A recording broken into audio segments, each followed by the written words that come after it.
حسن الشيخ حوك دروي أنا بدري. قلت حسن الشيخ. قدومي حزبي نودي هو المركب. وما سيها عامر وما سيها. سلام كبعدي ولا ريال ما أنتوا مالوين. مدونا إن أن مسجد إلى هذا وركة. waxaan rabaa oo kaliya marka ugu horeysay inaan halkaan uga soo jeediyo hambalyo gudoomiyaha xisbiga SNU iyo hoggaankiisa kala duwan iyo taageerayaashiisa dhammaan salaanka bacdi wax badan ayaa halkaan laga yiri waxaan rabaa aniga inaan ku soo koobo warkayga Soomaalida waxa lagu maamulay shirkii dawlad irsaqiisa dhulka waay marka haddii shalay maxaan ku yiraahdaa xildhibaan walaalkay dalxa laba arrimood oo ka hadlay aad iyo aad muhiim u ah midna waxaan rabaa inaan ku raaco midna waxaan rabaa inaan uga duwanaado haddii shalay looma ooyo looma aare dadka qaarkiis la dhihi jiray maanta yaan looma ooyo looma aare ahayn oo jooga xamar ya dadkii shalay maanta yaan looma ooyo looma aare ahayn oo xamar jooga haddii shalay dadka qaarkiis ay dhihi jireen awood aan leenahay qoryo badan aan leenahay kuwii ugu qoryo badnaay beledkan waa kuwa maxaan ku yiraahdaa dadkoodii sida aad aragtay waayihii dambe oo dhan muxuu ahay noqday marka waa midaas midda aan leeyahay shirkii door isqis dhulka yani wax kastoo la soo sameeyo waxa loo soo noqonayo waa nabad aan helno nabad aan ku wada noolaano si nabad loogu wada noolaadana dawladnimo waa in la helaa dadka banaadiriga runtii maxaan ku yiraahdaa dhaqan aad iyo aad u dheer oo taariikhi ah ayay leeyihiin oo laga hadlay in badan oo kamid ah aniga waqti badan inaan hadda ku soo bixiyo aan baran dhaqankaas wuxuu dugsan yahay xadaaraduhuna waxay dugsan yihiin xadaaraduhu ma laha cunfi iyo dagaal iyo argagax iyo isdil ma laha wada noolaansho iyo kala iyo maxaan ku yiraahdaa isqadarin iyo kala dambeyn ayay leeyihiin marka banaadirigu waxay aad iyo aad caan ugu yihiin xadaaradaas waa dhaqanka nabadda ayadoo la kala duwan yahay la kala nooc yahay in haddana nabad lagu wada noolaado kala dambeynna in la helo dhaqanka kala duwanaanshaha waa dadka maxaan ku yiraahdaa aad iyo aad uga cambada yani 10 qofood oo banaadiri haddii soo istaagto waxaa la yaabaa inaynu isku muuqaal ahayn oo maxaan ku yiraahdaa isku maxaan ku yiraahdaa midab aanay ahayn oo maxaan ku yiraahdaa haddana dad isleh oo isku dhex jiro isla nool oo iswato oo maxaan ku yiraahdaa is ixtiraamayo oo kala dambaynayo waaye marka waxaasoo dhan waa aqoon iyo cilmi in looga daysado runtii mudan muxuu ahay dadka banaadiriga ah waxaan leeyahay maanta waa maalintii nabadda maadaama maalintii nabadda ay tahayna waa maalintiina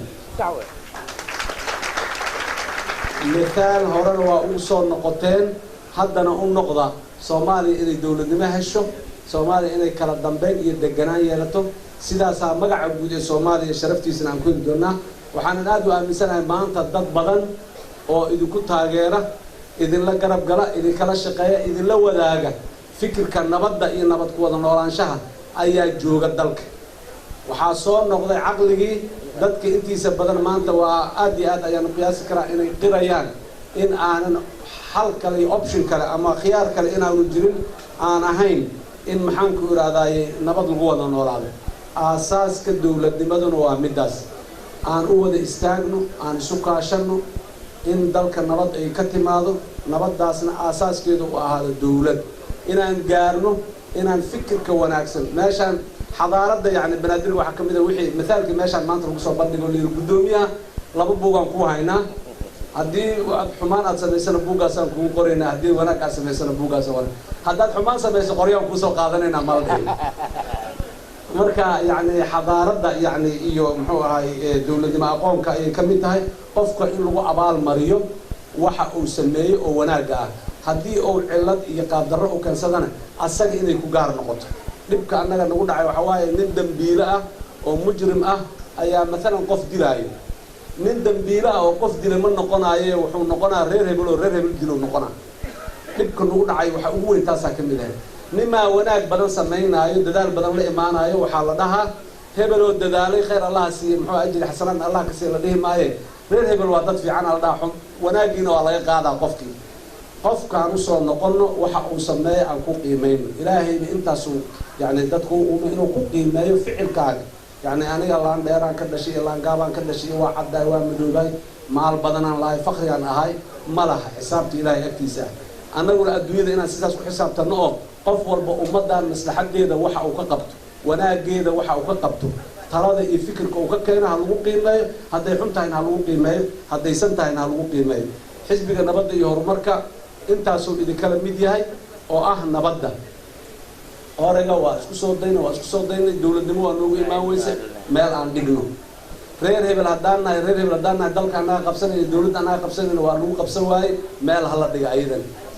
كوح ديميد هدانا هاي أو كوح ذا أساسا هاي واسعوي wax Soomaali ka dhaxeeyo oo yani anaga diin isku ma haysano dadnimo kale isku ma haysano kulligii boqol muslimiin anahay inaan diinta ku kala aqoon badannahay waa laga yaabaa laakiin islaan iyo غير islaan ma kala lihin marka inta meel loo dhigo diinta barasho iyo ku dhaqan inooga baahan tahay fikirkii iyo taladii aan ku wada noolaan lahayn oo si nabad ah u wada noolaan lahayn oo si sharafteena u soo noqoto aan wada noolaan lahayn aan sameeyno reer banaadir xisbiga nabad iyo horumarka wuxuu idin leeyahay hambalyo markale iyo markale gudoomiyana waxaan leenahay hambalyo xilkaagana Allah kugu garab galo